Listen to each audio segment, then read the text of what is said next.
L'Europe est un grand continent spatial. C'est une aventure que nous poursuivons depuis des décennies, qui a fait rêver des générations, dans laquelle nous portons une excellence avec de nouveaux défis. Car c'est là aussi un champ qui est en train complètement de se transformer en termes de recherche, en termes d'industrie, en termes d'innovation.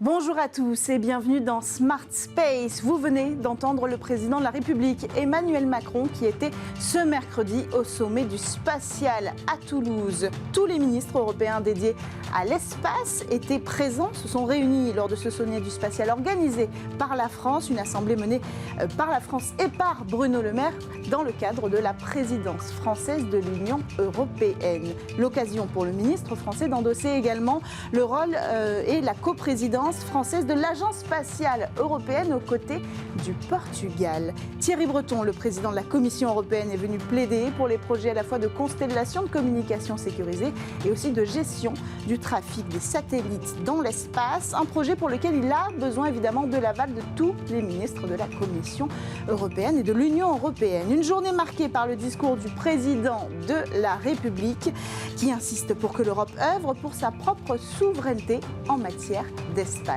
Bismart y était et nous avons rencontré pour vous les acteurs qui ont participé à cette journée cruciale pour le secteur spatial.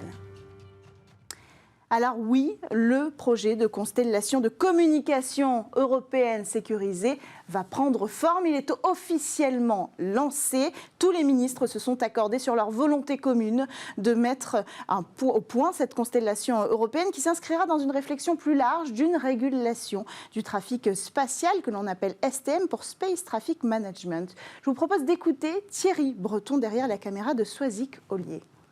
Oui, aujourd'hui, je crois qu'on peut dire que c'est un grand jour. C'est un grand jour parce que effectivement l'ensemble des ministres de l'espace de l'Union européenne étaient réunis sous la présidence française.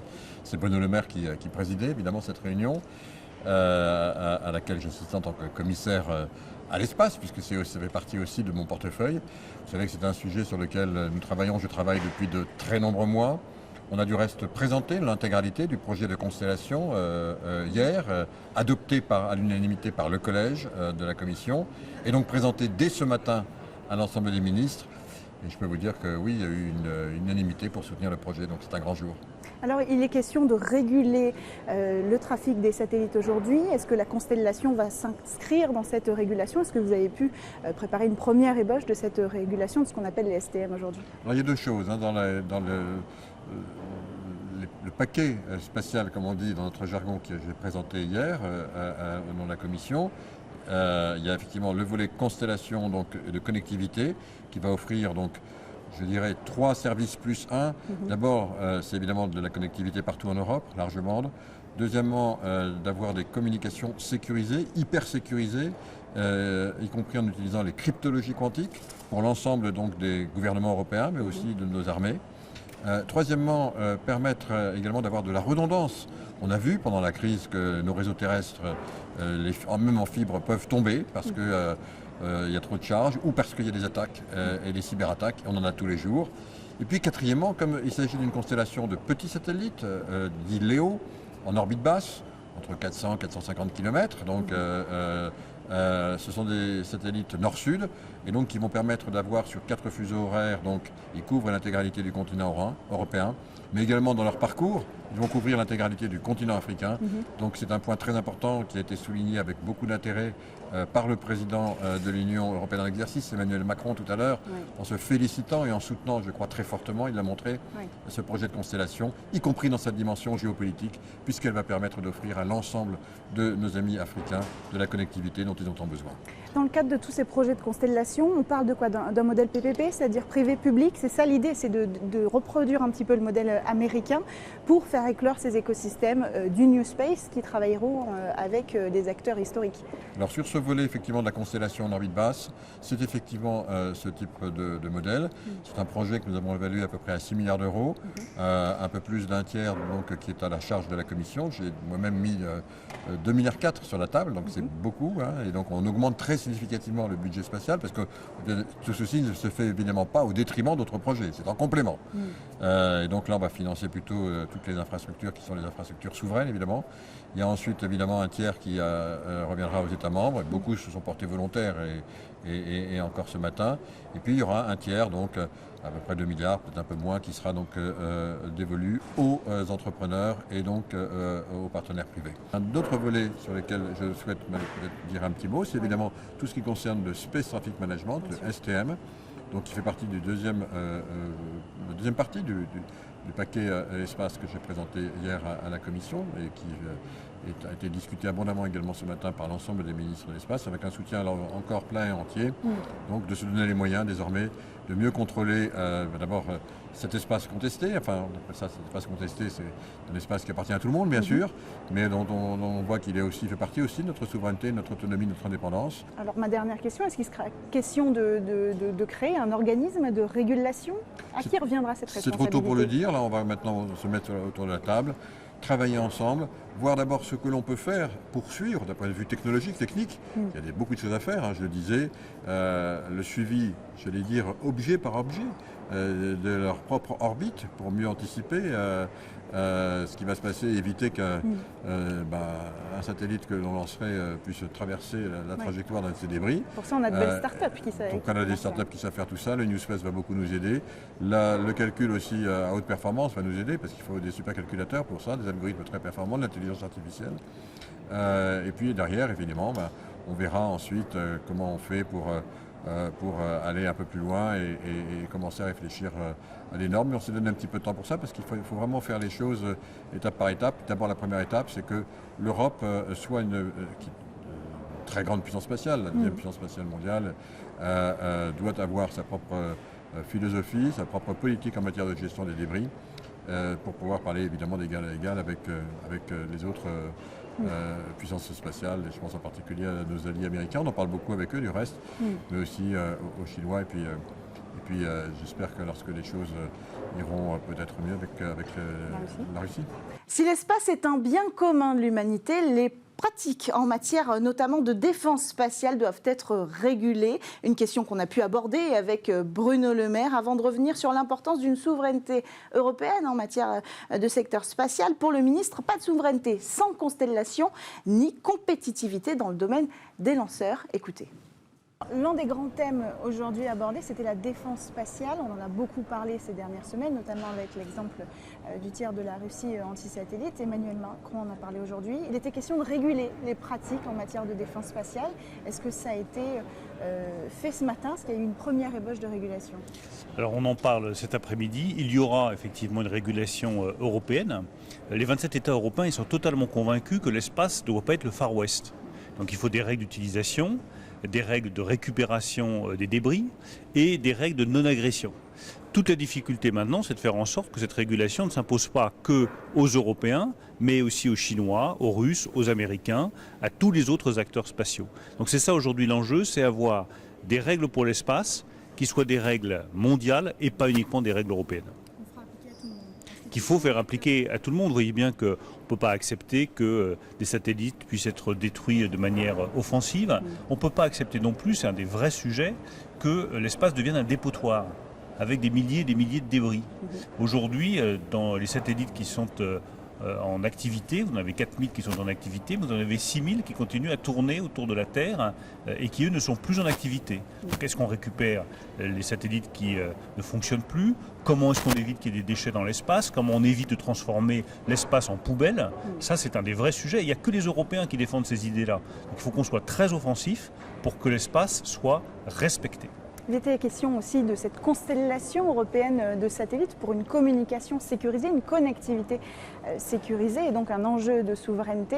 L'idée, c'était de convaincre tout le monde de travailler à l'unisson pour valider ce projet de constellation. Est-ce qu'il y a eu des récalcitrants? Est-ce qu'on avance tous dans le même sens en Europe aujourd'hui? On avance et je pense que c'est le principal résultat de cette réunion de Toulouse. Il y a aujourd'hui un accord à 27 pour faire une constellation qui va nous garantir que sur la connectivité, nous serons effectivement totalement indépendants des Chinois, des Russes, des Américains, totalement indépendants. Ce qui veut dire que pour les véhicules connectés, pour les véhicules autonomes, pour l'Internet à très haut débit, sur les trains, sur les avions, sur les bateaux, l'Europe aura son propre signal et son propre réseau. Vous deviez aborder le sujet des lanceurs. Est-ce que c'est fait et qu'est-ce que ça donne ? Alors, les lanceurs, c'est un sujet qu'on a traité avec nos partenaires allemands, nos partenaires italiens. C'est les principaux partenaires de la France en matière de lanceurs. Et nous avons un accord qui est très important, qui repose sur quelques idées simples. Un, la préférence européenne. Si on fait des lanceurs, que ce soit des petits ou des gros lanceurs, c'est pour lancer nos satellites. Donc nos satellites, on ne va pas les lancer, pour être clair, avec SpaceX ou avec des lanceurs américains ou russes, on va les lancer avec les lanceurs européens. C'est une des premières applications de la préférence européenne. Ensuite, on ne se livre pas de compétition inutile sur des blocs technologiques qui sont très coûteux. Je pense par exemple aux moteurs. Sur les moteurs, on fait du partenariat, on ne fait pas de la compétition. En revanche, pour tout ce qui est plus prometteur pour l'avenir, les micro-lanceurs par exemple, là on peut envisager qu'il y ait une compétition entre Allemands, Français, Italiens, puis que le meilleur gagne. Celui qui a la meilleure technologie, qui a le meilleur objet à proposer, ben c'est lui qui gagnera la partie. Le fil rouge de cette journée, c'est la souveraineté. La souveraineté passera peut-être par des projets de vol habité européen ou d'exploration robotique européenne. Il y a un véritable enjeu industriel et économique derrière ces sujets pour la France. Alors d'abord, vous avez raison, le vrai fil rouge, c'est la souveraineté, l'indépendance. On ne veut pas dépendre des satellites et des lanceurs chinois, américains ou russes. Nous voulons avoir notre propre matériel, nos propres constellations, nos propres signaux. Et c'est vraiment très important, je le dis, pour des questions de défense, pour des questions économiques et pour notre vie quotidienne. Ensuite, sur l'exploration, les vols habités, là, on est encore au stade de la discussion. Qu'est-ce qui est utile, qu'est-ce qui est moins utile, tout ça est extrêmement coûteux. Donc il faut garder une part de rêve, il faut garder une part de conquête, mais il faut savoir quand on fait une conquête à peu près où on va. Donc on en discute cet après-midi, on écoute les scientifiques, on écoute les astronautes, on écoute les États, on écoute la Commission, et au fil des mois, je pense qu'on va clarifier un peu les projets d'exploration européens. Il y a une urgence, hein. Si on ne lance pas le projet pour les ministériels, il faudra encore attendre 3 ans. Vous avez raison, nous voulons lancer les projets, mais on a encore quelques mois pour y réfléchir. Je pense que ça vaut le coup, on l'a fait sur les lanceurs, on l'a fait sur les constellations, de se donner le temps d'avoir une évaluation très précise et puis décider sur la base d'éléments scientifiques très solides. Dernière question, beaucoup d'engagements, en tout cas de volontés politiques qui sont exprimées aujourd'hui. Est-ce qu'on peut s'inquiéter du suivi de ces promesses en termes d'exploration spatiale ou de business spatial compte tenu des élections présidentielles qui approchent? Est-ce que tous les projets qui sont évoqués ici vont être menés à bien? Je le souhaite. D'abord, moi je souhaite la réélection d'Emmanuel Macron, donc ça garantira de la continuité sur les projets spatiaux, que ce soit sur les lanceurs, sur les satellites ou sur la constellation. Et en tout état de cause, je considère que sur des politiques qui sont aussi stratégiques, il faut évidemment de la continuité et que les choix qui ont été actés à 27 aujourd'hui soient maintenus. Nous avons fait aujourd'hui un choix majeur. L'Europe aura sa propre constellation pour avoir de l'Internet à très haut débit partout à travers le monde de manière indépendante. Je pense que c'est des choix sur lesquels on ne revient pas facilement. Visons-nous la Lune? C'est la question qu'a posée Emmanuel Macron dans son discours mercredi. Le président de la République a mis sur le devant de la scène les ambitions françaises en matière de vol habité européen. Un groupe d'experts va d'ailleurs être réuni par Bercy pour mettre sur pied un premier projet à présenter ensuite au ministériel 2022 qui se tiendront à Paris en novembre. Un projet qui pourrait porter de nombreuses opportunités industrielles. Exemple avec Hélène Huby, fondatrice de The Exploration Company, qui veut mettre au point un atterrisseur lunaire. L'exploration est un objectif de souveraineté, il n'y a pas que ça. C'est les technologies qui ont un impact sur Terre après très important. Quand il s'agit d'aller construire des rovers, des landers pour la Lune, on parle de frugalité, on parle d'autonomie, c'est exactement les besoins qu'on a pour l'aviation, pour la voiture. Quand on veut faire grandir des plantes sur la Lune, c'est avec très peu d'eau, très peu d'électricité, c'est des très hauts rendements qu'il faut avoir, c'est le même problème qu'on a pour l'agriculture raisonnée, etc. Donc il y a un aspect technologie boomerang sur la Terre, il y a un aspect nouveau marché. Quand on parle des ressources spatiales et de refueler des véhicules en orbite, etc., si c'est que les entreprises américaines et chinoises qui vont s'emparer de ces marchés, ce ne sera pas extrêmement bon pour nos entreprises. Et puis il y a un aspect de leadership. Et historiquement, que ce soit dans le domaine scientifique, que ce soit dans le domaine économique, que ce soit dans le domaine politique, géostratégique, ceux qui ont exploré sont devenus des leaders. Donc si l'Europe veut garder sa place de leadership, il faut qu'elle explore. C'est vraiment très basique, très simple. Et le point, c'est qu'aujourd'hui, beaucoup de décideurs pensent que l'exploration spatiale coûte cher.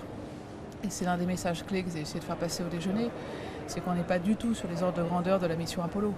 On est sur des ordres de grandeur de quelques centaines de millions par an, donc des choses que l'Europe sait faire, a déjà fait par le passé. Et c'est bien ça qu'il faut se mettre en tête. Donc aujourd'hui, la décision politique ou l'ambition politique qui doit être posée, à mon sens, c'est une obligation de volabilité. Oui. Il faut proposer un projet ministériel, et je pense plus qu'un projet, parce que quand on regarde la façon dont la NASA fonctionne, elle a posé, en coopération avec les politiques américains, une ambition.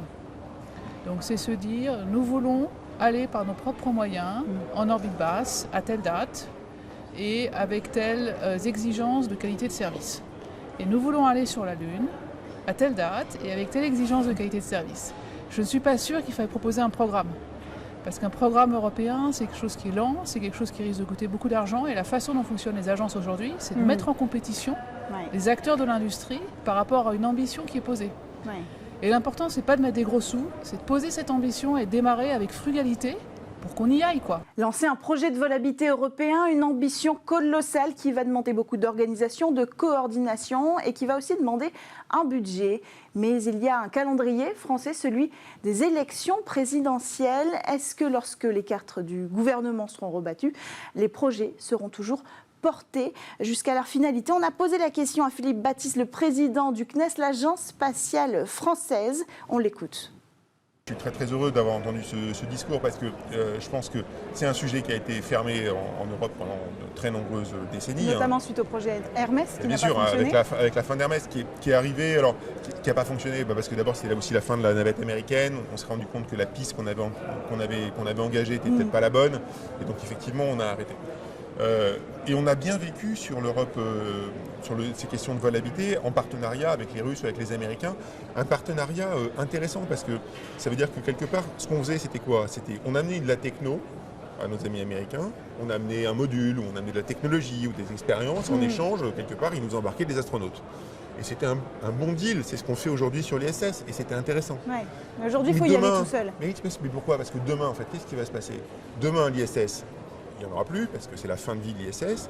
Ouais, 2030. Voilà, donc les prochaines stations, elles vont être essentiellement privées. Ouais. Ce qu'elles vont nous demander, c'est quoi? Elles ne vont pas nous demander une contribution en nature, elles vont nous demander de faire un chèque.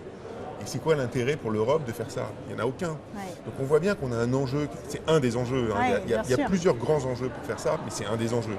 C'est l'enjeu aussi que simplement le marché se développe. Tous les grands pays aujourd'hui y vont. Il faut que l'Europe y aille. Et vous avez senti une cohésion, une vraie volonté de tous les pays qui étaient présents aujourd'hui? Aujourd'hui, on n'a pas décidé, on n'a pas dit demain matin on y va. Ce qu'on a dit, c'est qu'on ouvrait le sujet. Et ça, c'est très important. C'est crucial, c'est le moment de le faire. C'est le moment. C'est-à-dire que c'est le moment d'ouvrir le sujet et de regarder les coûts, les bénéfices, les enjeux scientifiques, techniques, économiques, comment on peut le faire avec les industriels, avec le New Space, de combien d'argent on parle? Est-ce qu'on parle de quelques milliards d'euros ou de centaines de milliards d'euros? Moi, je suis convaincu qu'avec la baisse des coûts et avec justement tout le New Space, c'est plus des centaines de milliards d'euros dont on parle. On parle de quelques milliards d'euros. Et c'est pour ça qu'en fait qu'on va y aller. Ouais. Donc, ça, c'est ma conviction personnelle. On parle d'une échéance autour de juin pour relancer les discussions, préparer un projet.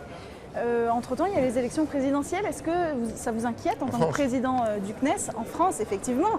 Mais c'est la France quand même, aujourd'hui, on l'a compris, qui porte cette impulsion. Alors, c'est pas que la France. Il y a plusieurs pays qui sont quand même très moteurs sur ce sujet-là. Donc ça vous inquiète pas que les élections présidentielles? Moi, je suis persuadé que c'est un sujet qui nous dépasse tous. Et donc, voilà. Et puis là, de toute façon, il y a une instruction qui doit se faire au niveau européen sur justement identifier ces grandes questions. La fin de l'été, c'est bien parce que ça veut dire que ça nous laissera le temps de réfléchir pour la prochaine conférence ministérielle de l'ESA. En novembre 2022. Voilà qui conclut cette émission spéciale dédiée au sommet du Spatial 2022. Le premier sommet organisé en France, mais pas le dernier, a promis Bruno Le Maire. Un sommet 2023 sera organisé en France l'année prochaine. Merci à tous d'avoir suivi cette émission spéciale. Un grand rendez-vous espace assez inédit dédié au secteur spatial aujourd'hui à ce sommet organisé mercredi à Toulouse. On se retrouve très vite sur Bismart.